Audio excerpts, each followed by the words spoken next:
Amanda here with Holy Grounds Meeting Place. Back in the same place that I meant to film the video yesterday, and my phone is all ready to go. So I just wanted to take some time today and share a little bit of my testimony with you. Just the beginning for now, but more to come. So when I think about where the story of Holy Grounds Meeting Place starts, I think about the end of my journey with Family Christian, and really the end of Family Christian as we know it. I don't know about you, but that store really has such a special place in my heart, and I miss it so much. When it closed, I was in charge of the Saginaw location, and I loved it. I loved it so much. I just remember saying to God, like, okay, Lord, what do I do with the rest of my life? Like, I thought I would sell Bibles forever. And I remember hearing sell Bibles and coffee. And at the time, I had no idea. I was like, yeah, right, Lord, I will never be able to open my own business.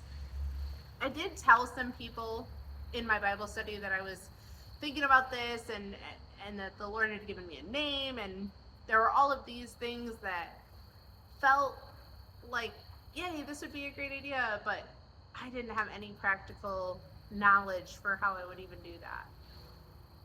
So fast forward 5 years later, and my son Aiden was diagnosed with a terminal brain tumor. And when that happened, my whole life changed, and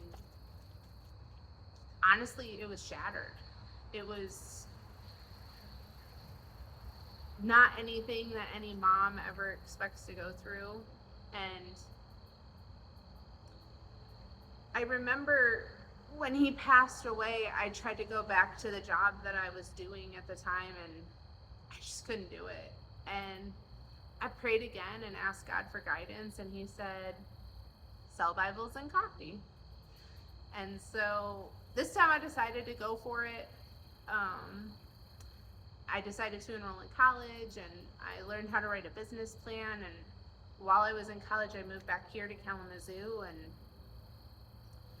when I graduated college, I thought, because I was already doing ministry, that maybe I was doing what God wanted me to.